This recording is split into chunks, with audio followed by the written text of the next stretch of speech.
My name is Emily, and I'm 26 years old. I recently moved to an old, historic house in a quiet town just outside of Philadelphia. It was the perfect place for a fresh start, especially since I had my best friend, Rachel, with me. The house was beautiful, with wooden floors, high ceilings, and an eerie charm. We loved it immediately, but there was one strange rule from the landlord. Never open the locked door at the end of the hallway. At first, Rachel and I laughed it off. It sounded like some old-fashioned superstition, or maybe the landlord had a room full of junk he didn't want us to see. We didn't take it seriously, and honestly, we were too excited about the new place to care much about the locked door. For the first couple of weeks, we didn't even think about it. But as time went on, the curiosity grew. Every time I walked past that door, I felt an odd chill. I tried to ignore it, telling myself it was just my imagination playing tricks on me. Rachel, on the other hand, was fascinated. She would joke about what could be inside, a hidden treasure, an old family secret, or even something creepy. One night, after a few drinks, Rachel got more daring. "Let's open it," she said, giggling, but with a glint of determination in her eyes. I hesitated, but I was a bit tipsy too, so I didn't stop her. She grabbed a hairpin and started picking the lock. To my surprise, after a few minutes, the door creaked open. The room was dark, the air heavy and cold. As we stepped inside, the smell hit us first, like metal and something rotting. We found an old light switch on the wall and flicked it on. What we saw made my stomach turn. The room was small, barely furnished, but the things inside were horrifying. Chains hung from the walls, some with dried blood on them. The floor was stained with dark patches that looked too much like blood. There was a table in the corner, covered in disturbing artifacts. Knives, photographs of people I didn't recognize, and a journal. Rachel picked up the journal and began reading. Her face turned pale as she flipped through the pages. "Emily, these are confessions," she whispered. "This guy, he killed people. He tortured them." My heart raced. The air felt thicker, suffocating us. I wanted to leave, but something held me there, frozen in place. Suddenly, the door slammed shut behind us. Rachel rushed to it, pulling at the handle, but it wouldn't budge. We were trapped. I banged on the door, shouting for help, but no one could hear us. Time passed slowly, the silence broken only by our frantic breathing. Hours went by, or maybe minutes. It was hard to tell. Then, out of nowhere, the door creaked open. I turned to Rachel, but she wasn't there. All that was left was a bloodstain on the floor, right where she had been standing. My mind went blank with terror. I ran out of the room, screaming Rachel's name, but the house was silent. She was gone. I called the police, desperate for answers. They searched the house from top to bottom, but there was no sign of Rachel. The room, the blood, everything was gone. They didn't believe me. They said she probably ran off, that maybe we had imagined everything. A few days later, I received a letter from the landlord. It simply said, "Thank you for reawakening the house's history. The room is locked once again. Don't try to open it." I can't shake the feeling that Rachel is still in there, waiting, trapped in that room. Every time I pass the locked door, I hear faint whispers, like she's calling for help. But I know there's nothing I can do. I can never leave this house now. It won't let me.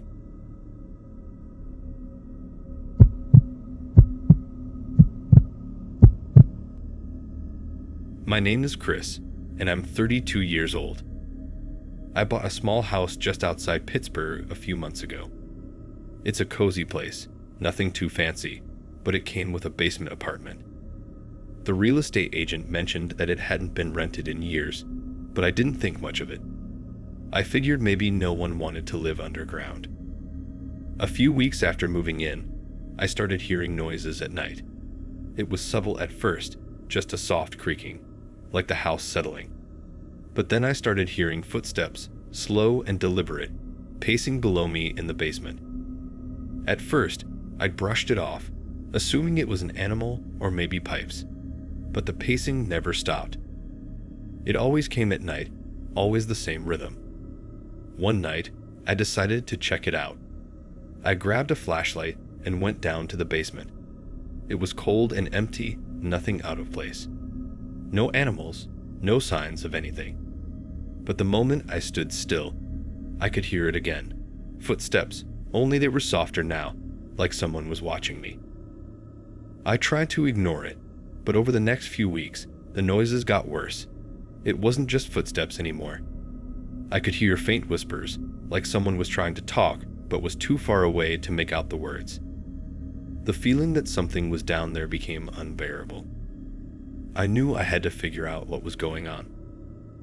I started digging through old records of the house. I found out that the last tenant who rented the basement had disappeared. The police had searched the house, but they didn't find anything. The case was cold, and the tenant was never seen again.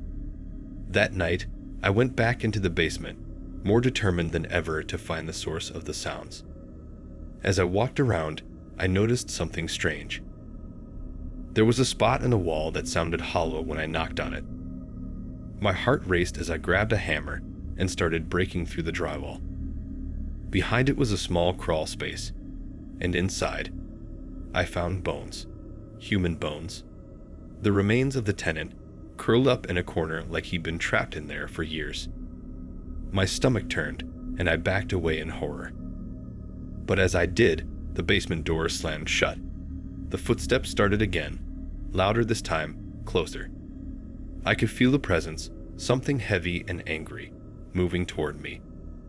I don't know how, but I managed to break the door open and get out.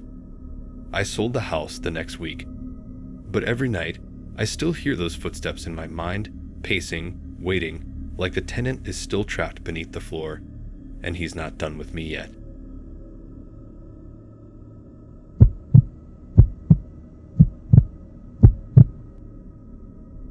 My name is Lily, and I'm 29 years old. I recently moved into a small, affordable home in a quiet suburban neighborhood outside of Portland. It seemed like the perfect place for a fresh start. The house was old but charming, and the neighbors were friendly enough. However, something always felt off.